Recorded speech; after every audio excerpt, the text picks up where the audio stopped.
बचपन ना मतलब एक ऐसी उम्र होती है जो क्यूरियोसिटी, इमेजिनेशन और मजे से दुनिया को समझने के लिए बनी है। बिल्कुल। लेकिन आजकल अगर आप थोड़ा ध्यान से देखें तो बच्चों के लिए स्कूल एक नई दुनिया एक्सप्लोर करने की जगह बिल्कुल नहीं रही है, बल्कि वो एक थका देने वाला इंड्योरेंस टेस्ट बन गया है। हाँ, और ये बहुत ही डिस्टर्बिंग रियलिटी है एक्चुअली। राइट, तो आज हम इसी बारे में एक डीप डाइव करने वाले हैं। पर इस टॉपिक की गहराई में जाने से पहले मेरी एक हम्बल रिक्वेस्ट है। अगर आप ऐसे ही और नॉलेज बेस्ड वीडियोस देखना चाहते हैं तो प्लीज इस चैनल को सब्सक्राइब करें, वीडियो को लाइक करें और अपनी फैमिली और फ्रेंड्स के साथ शेयर करें। सही कहा आपने। तो चलिए सीधे इस मुद्दे पर आते हैं, क्योंकि आज हम जिस रियलिटी के बारे में बात कर रहे हैं ना, वो लगभग हर घर की कहानी बन चुकी है। एग्जैक्टली, हर घर में ये स्ट्रगल चल रहा है। बिल्कुल। अगर हम एक आम बच्चे के डेली शेड्यूल को थोड़ा ब्रेक डाउन करें तो पिक्चर बहुत क्लियर और सच कहूं तो थोड़ी डरावनी नजर आती है। डरावनी कैसे?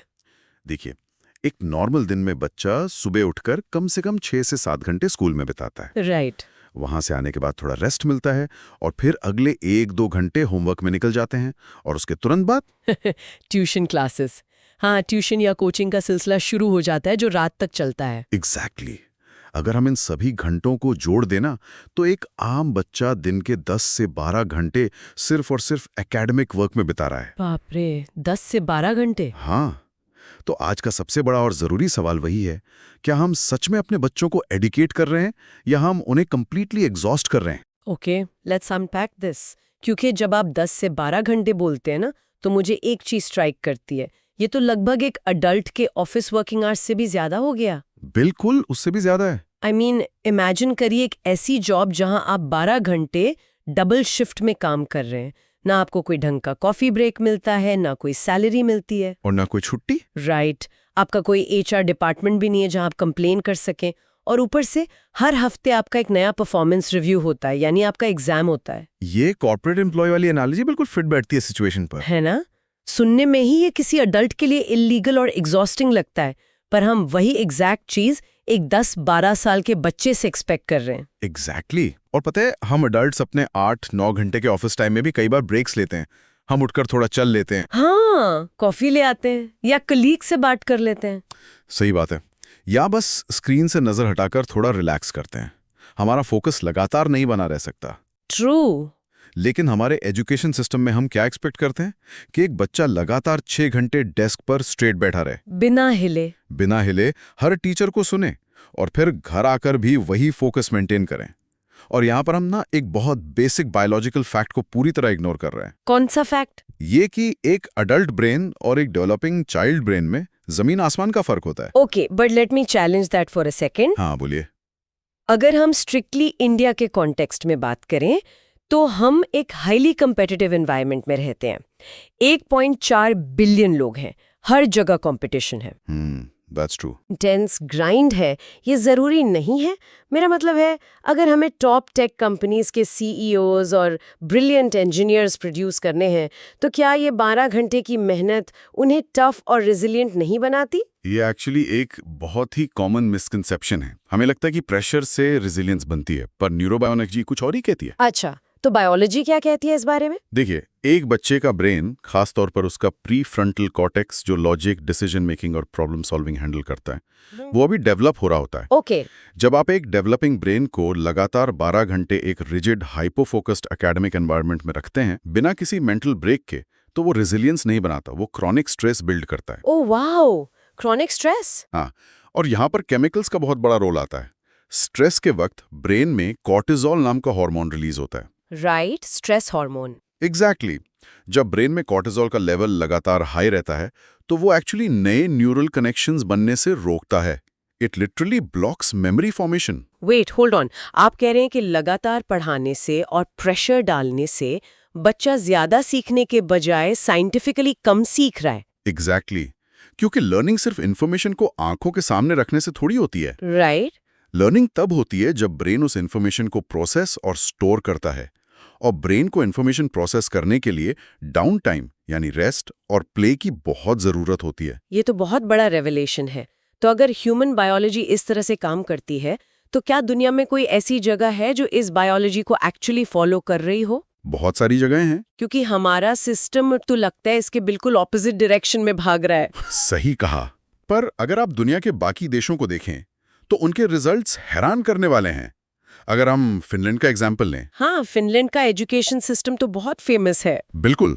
तो उनका एजुकेशन मॉडल इसी ब्रेन साइंस पर बेस्ड है। वहां स्कूल के घंटे दिन में सिर्फ 4 या 5 होते हैं। सिर्फ 4-5 घंटे? हाँ, छोटी उम्र में वहां कोई फॉर्मल एग्जाम्स नहीं होते और लगभग कोई होमवर्क भी नहीं होता। वेट, सच में कोई होमवर्क नहीं? नहीं के बराबर। उनका पूरा ध्यान अनस्ट्रक्चर्ड प्ले, आउटडोर एक्टिविटीज और बच्चे की मेंटल वेलबींग पर होता है। वाओ! और सबसे बड़ी बात पता है क्या है? इसके बावजूद ग्लोबल एजुकेशन रैंकिंग्स में, जैसे कि पीसा स्कोर्स में, फिनलैंड के बच्चे कंसिस्टेंटली मैथ, साइंस और रीडिंग में दुनिया के टॉप परफॉर्मर्स होते हैं। ये बात सुनकर सच में थोड़ी हैरानी भी होती है और थोड़ा फ्रस्ट्रेशन भी होता है। I mean, how is that even possible? मैं समझ सकता हूँ। अगर फिनलैंड के बच्चे हमारे बच्चों के आधे घंटे पढ़ रहे हैं, उनके पास ट्यूशन का तो कोई कॉन्सेप्ट ही नहीं है, तो वो ग्लोबल लेवल पर टॉप कैसे कर सकते हैं? हम 12 घंटे पढ़कर भी वहां क्यों नहीं पहुंच पा रहे? इसका मैजिक वर्ड है एंगेजमेंट। एंगेजमेंट? हाँ, फिनलैंड ले लीजिए या फिर जापान जैसे देश, जहां शुरुआती सालों में सिर्फ कैरेक्टर बिल्डिंग और ग्रुप स्पोर्ट्स पर फोकस होता है। राइट। उन्होंने एक सिंपल रूल समझ लिया है। एजुकेशन आवर्स से मेजर नहीं होती कि आप कितने घंटे चेयर पर बैठे हैं। तो किस चीज से होती है? जब एक बच्चे का ब्रेन फ्रेश होता है, स्ट्रेस फ्री होता है, तो उसकी ग्रास्पिंग पावर मल्टीप्लाइड होती है। मैं आपको इसका एक और न्यूरोलॉजिकल रीजन बताता हूँ। हाँ, प्लीज बताइए। जब बच्चे मैदान में खेलते हैं या अपनी मर्जी से कोई एक्टिविटी करते हैं तो उनका ब्रेन डोपामीन रिलीज करता है। ओके। डोपामीन सिर्फ खुशी देने वाला केमिकल नहीं है, वो मेमोरी और लर्निंग के लिए एक सेव बटन की तरह काम करता है। ओह वाओ, अ सेव बटन। यस, जब डोपामीन लेवल हाई होता है तो ब्रेन नई इन्फॉर्मेशन को बहुत जल्दी पकड़ता है और उसे लॉन्ग टर्म मेमोरी में डाल देता है। Make sense. Let me see if I can put this into a visual metaphor. हाँ, बिल्कुल। तो रोट लर्निंग या रट्टा मारना और लगातार 12 घंटे पढ़ना कुछ ऐसा है जैसे आप एक सूटकेस में बिना सोचे समझे कपड़े ठूंस रहे हैं। सही एनालॉजी है। आप बस जल्दी जल्दी डेटा शव कर रहे हैं। एक पॉइंट आएगा जब वो सूटकेस फट जाएगा, और जब एग्जाम टाइम में आपको कोई स्पेसिफिक कपड़ा या इन्फॉर्मेशन चाहिए होगी तो वो आपको मिलेगी नहीं, क्योंकि सब कुछ इतना मैसी है। एग्जैक्टली, सब कुछ मैस हो चुका है अंदर। पर जो फिनलैंड का मॉडल है, जहां प्ले और रेस्ट जरूरी है, वो ऐसा है जैसे आप कपड़ों को प्रॉपर्ली फोल्ड करके रख रहे हैं। राइट। कपड़े फोल्ड करने में थोड़ा वक्त जरूर लगता है, पर उस एक सूटकेस में डबल कपड़े आ जाते हैं और जरूरत पड़ने पर तुरंत मिल भी जाते हैं। बहुत ही एक्यूरेट एग्जाम्पल दिया आपने। और हमारे सिस्टम की सबसे बड़ी प्रॉब्लम यही है कि हम उन्हें कपड़े फोल्ड करने का वक्त ही नहीं दे रहे हैं। हम बस डेटा शव किए जा रहे हैं। बिल्कुल। सिर्फ 6-7 घंटे स्कूल में बिताना अपने आप में उतनी बड़ी प्रॉब्लम नहीं है। सबसे बड़ी प्रॉब्लम यह है कि उन घंटों के अंदर उस बच्चे के दिमाग के साथ एक्चुअली चल क्या रहा है। राइट। उस टाइम की क्वालिटी क्या है। हाँ, इस बर्नआउट के पीछे मेनली 5 पैटर्न्स हैं जो हमें क्लियरली नजर आते हैं। तो वो 5 पैटर्न्स क्या हैं? पहला है कंटिन्यूअस एकेडमिक प्रेशर। हमारा पूरा फोकस रोट लर्निंग और सिलेबस कंप्लीट करने पर है। कॉन्सेप्ट को एक्चुअली समझने के लिए वक्त देना हमारे सिस्टम में फिट ही नहीं होता। सही बात है। और दूसरा मुझे लगता है ब्रेक्स का ना होना। मतलब एक 8 साल के बच्चे के अंदर नेचुरली इतनी फिजिकल एनर्जी होती है। बिल्कुल होती है। अगर आप उसकी उस एनर्जी को दबाकर उसे लगातार एक बेंच पर बिठा देंगे तो वो मेंटली प्रेजेंट कैसे रह सकता है? फिजिकल मूवमेंट के बिना ब्रेन को फ्रेश ऑक्सीजन फ्लो भी तो नहीं मिलता। सही कहा आपने। ये दूसरा कारण हो गया। और तीसरा सबसे डेंजरस एलिमेंट है हमारा होमवर्क और ट्यूशन कल्चर। ओह हाँ, ये तो जैसे एक पेंडेमिक बन चुका है। पता नहीं कब से ये नॉर्म बन गया है कि स्कूल की पढ़ाई बस काफी नहीं है। स्कूल खत्म होने के बाद बच्चे का एक नया स्कूल शुरू हो जाता है, कोचिंग क्लासेस के रूप में। एग्जैक्टली। इस चीज ने बच्चों की सेल्फ स्टडी और इंडिपेंडेंट प्रॉब्लम सॉल्विंग स्किल्स को पूरी तरह से खत्म कर दिया है। उसे हर वक्त कोई ना कोई स्पून फीड कर रहा होता है। राइट, उन्हें खुद से सोचने का मौका ही नहीं मिलता। और चौथा पॉइंट जो मुझे लगता है पूरी सोसाइटी से आता है, वो है फियर ऑफ फेलियर और कांस्टेंट कंपटीशन। बहुत बड़ा पॉइंट है ये। मुझे लगता है हम बच्चों को बहुत छोटी उम्र से ही एक रेस का हिस्सा बना देते हैं, जैसे पड़ोसी के बच्चे के कितने मार्क्स आए, तुम्हारा ग्रेड क्यों गिरा। हाँ, कांस्टेंट कंपैरिजन। एग्जैक्टली। इस कंपैरिजन के चक्कर में पढ़ाई एक खुशी या डिस्कवरी की चीज नहीं रहती, बल्कि एक डरावनी चीज बन जाती है। एब्सोल्युटली, डर का माहौल बन जाता है। और आखिरी यानी 5वां पॉइंट है आज का, digital lifestyle. Oh yes, screens. एक तो पहले ही बच्चों का आउटडोर टाइम इतना कम हो गया है और जो थोड़ा वक्त मिलता भी है वो उनका स्क्रीन्स पर निकल जाता है। राइट। स्क्रीन्स बच्चे की बची खुची मेंटल एनर्जी को भी पूरी तरह ड्रेन कर देती हैं और उनके नेचुरल स्लीप साइकिल को डिस्टर्ब करती हैं। तो ये सब मिलकर बहुत टॉक्सिक हो जाता होगा। बिल्कुल, ये 5 फैक्टर्स जब आपस में मिलते हैं ना, तो एक ऐसी टॉक्सिक मशीन बनती है जो बच्चे की नेचुरल क्यूरोसिटी को पूरी तरह क्रश कर देती है। इस पूरी सिचुएशन को देखकर ना मुझे एक और ख्याल आ रहा है। हमारा एजुकेशन सिस्टम किसी मैराथन रेस की तरह हो गया। मैराथन? कैसे? पर प्रॉब्लम यह है कि हम अपने बच्चों को बोल रहे हैं कि तुम्हें 42 किलोमीटर की ये मैराथन रेस भागनी है, लेकिन तुम्हारी स्पीड उसेन बोल्ट वाली होनी चाहिए, यानी 100 मीटर स्प्रिंट की स्पीड से मैराथन भागो। ओह वाओ, ये बहुत एप्ट एनालॉजी है ना? और पूरी सोसाइटी सिर्फ उस फिनिश लाइन पर खड़े होकर तालियां बजा रही है जो सबसे पहले पहुंच रहा है। कोई ये नहीं देख रहा है कि जो बच्चा भाग रहा है उसके पैरों से खून निकल रहा है, वो अंदर से टूट चुका है या वो बुरी तरह हाँफ रहा है। कोई प्रोसेस नहीं देख रहा, बस रिजल्ट चाहिए। एग्जैक्टली। सोसाइटी बस ये कहती है बेटा रैंक लाओ, बाकी सब हम मैनेज कर लेंगे। और ये अप्रोच साइकोलॉजी के हिसाब से देखें तो सबसे डिस्ट्रक्टिव है। कैसे? जब एक मैराथन में आप किसी से लगातार स्प्रिंट करवाएंगे तो वो फिजिकली कोलैप्स ही होगा, राइट? हाँ बिल्कुल। और मेंटली भी वही होता है। जब बच्चे को लगातार डर के माहौल में रखा जाता है, मार्क्स कमाने का डर, पीछे छूट जाने का डर, तो उसका ब्रेन एक सर्वाइवल मोड में चला जाता है। Survival mode? हाँ, साइंस की भाषा में इसको एमिग्डाला हाईजैक कहते हैं।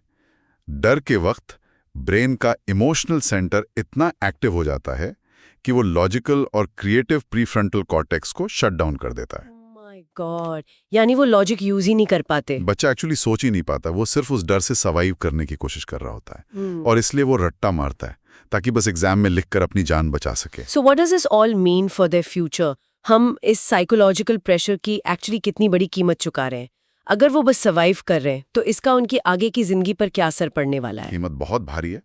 हम आजकल 10 से 12 साल के बच्चों में क्लिनिकल एंजाइटी, डिप्रेशन और सीवियर बर्नआउट के केसेस देख रहे हैं। 10 साल के बच्चों में बर्नआउट? हाँ, जो बर्नआउट एक वक्त पर सिर्फ 40 साल के कॉर्पोरेट प्रोफेशनल्स में देखा जाता था, वो अब स्कूल के बच्चों में आम हो गया है। ये तो बहुत डरा देने वाला फैक्ट है। पर इसका एक दूसरा लॉन्ग टर्म इम्पैक्ट भी है।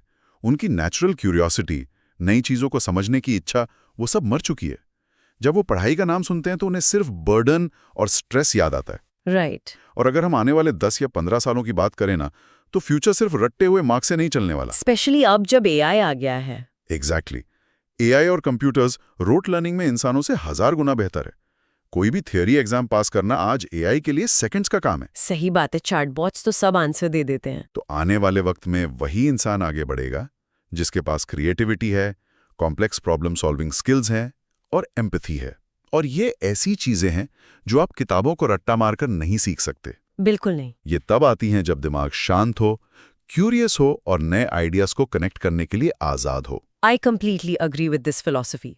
पर चलिए 1 मिनट के लिए ग्राउंड रियलिटी पर वापस आते हैं। बताइए। मुझे सुनने में ये सब बहुत अच्छा लग रहा है कि लेट देम प्ले और क्रिएटिविटी बढ़ानी चाहिए।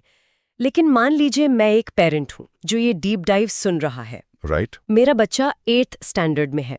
अगर मैं उसको बोलूं कि बेटा आज से तुम्हारी ट्यूशन बंद, जाओ थोड़ा मैदान में खेलो, तो सच्चाई ये है कि वो कल मैथ्स के टेस्ट में फेल हो जाएगा। हाँ, ये डर सबको होता है। क्योंकि स्कूल का सिलेबस और एग्जाम्स डिजाइन ही इस तरह से किए गए हैं कि बिना डबल मेहनत के, बिना ट्यूशन के बच्चा शायद सर्वाइव ही नहीं कर सकता। एक पेरेंट अपने लेवल पर अचानक पूरा एजुकेशन सिस्टम तो नहीं बदल सकता ना? बिल्कुल नहीं बदल सकता। तो वो पेरेंट प्रैक्टिकली क्या करें इस सिचुएशन में? ये बहुत ही जेन्युइन और एक हेवी रियलिटी है। कोई भी पेरेंट नहीं चाहता कि उसका बच्चा इस रेस में पीछे छूट जाए। और द ट्रूथ इज, सिस्टम का ट्रैप ही ऐसा है। पर एज अ पेरेंट आपको घर के अंदर माइक्रो चेंजेस लाने होंगे। माइक्रो चेंजेस जैसे कि? देखिए, आप स्कूल का सिस्टम नहीं बदल सकते, पर आप घर का माहौल तो बदल सकते हैं। सबसे पहले बच्चे की स्लीप को नॉन नेगोशिएबल बनाइए। हाँ, नींद बहुत जरूरी है। बहुत जरूरी है।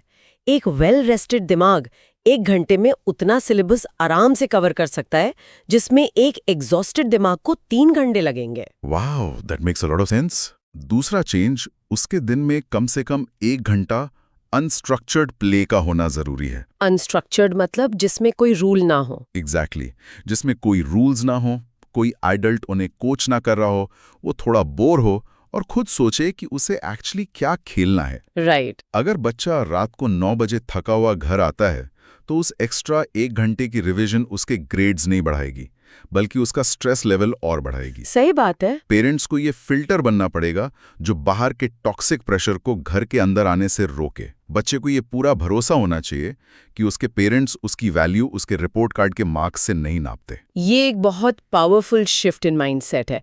यानी हमें पढ़ाई छोड़नी नहीं है, बस अपने पढ़ने के तरीके को और स्केड्यूल को थोड़ा ऑप्टिमाइज करना है, सिस्टम को थोड़ा स्मार्टर बनाना है। एग्जैक्टली। देखिए, स्ट्रेस कम करने का मतलब एकेडमिक रिगर या एक्सीलेंस को छोड़ देना नहीं होता। इसका मतलब है क्वालिटी ऑफ लर्निंग पर ध्यान देना। अगर स्कूल आवर्स थोड़े कम हो या एटलीस्ट स्कूल के अंदर ही फिजिकल एक्टिविटी और एक्सपीरियंशियल लर्निंग का वक्त हो, तो बच्चा वही सेम कॉन्सेप्ट बेहतर सीखेगा। ट्रू। और छोटे बच्चों के लिए तो होमवर्क का कॉन्सेप्ट पूरी तरह स्क्रैप होना चाहिए। पढ़ाई ऐसी होनी चाहिए जो दिमाग को रोशन करे, उसे थकाए नहीं। एज वी से, education should ignite the mind, not drain it. कितनी खूबसूरत बात कही आपने। ये मुझे ना उस एनालॉजी की याद दिलाता है जहां हम बच्चों को एक ब्लैंक कैनवस समझने की बजाय एक एक्सटर्नल हार्ड ड्राइव समझ बैठे हैं। एक एक्सटर्नल हार्ड ड्राइव? अच्छा। हाँ, मतलब एक कोरे कैनवस पर आप बच्चे को अपने कलर्स यूज करने देते हैं, एक नई पेंटिंग बनाने देते हैं, पर हम उन्हें हार्ड ड्राइव की तरह ट्रीट करते हैं। बस डेटा भरते जाते हैं। एग्जैक्टली। बस डेटा, फैक्ट्स और फॉर्मूलाज ट्रांसफर करते जाओ। हम ये देखते ही नहीं कि हार्ड ड्राइव की स्टोरेज फुल हो चुकी है, और जब उसमें और स्पेस नहीं बचती तो सिस्टम अल्टीमेटली क्रैश हो जाता है। बिल्कुल सही। हम बच्चों के उन मेंटल क्रैशेस को उनकी वीकनेस समझ लेते हैं, जबकि फॉल्ट एक्चुअली उस डेटा फीडिंग सिस्टम का होता है। बहुत खूब। ये अल्टीमेटली एक समाज के तौर पर हमारे लिए एक बहुत बड़ी मॉरल रिफ्लेक्शन है। एक सोसाइटी का कैरेक्टर इस बात से डिफाइन होता है कि वो अपने सबसे वल्नरेबल हिस्से, यानी अपने बच्चों के साथ कैसा बर्ताव करती हैं। हम उन्हें आने वाली जॉब्स के लिए बस एक डेटा फीडिंग मशीन की तरह तैयार कर रहे हैं, पर हम ये भूल गए हैं कि वो जीते जागते इंसान हैं। राइट। वो बच्चे हैं जो इस खूबसूरत दुनिया को डिस्कवर करने आए हैं।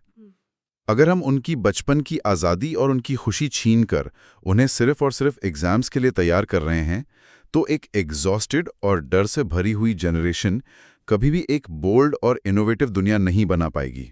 वाओ! एक एग्जॉस्टेड जनरेशन कभी इनोवेटिव दुनिया नहीं बना पाएगी। ये सच में दिल को छूने वाली और डीपली सोचने पर मजबूर करने वाली बात है।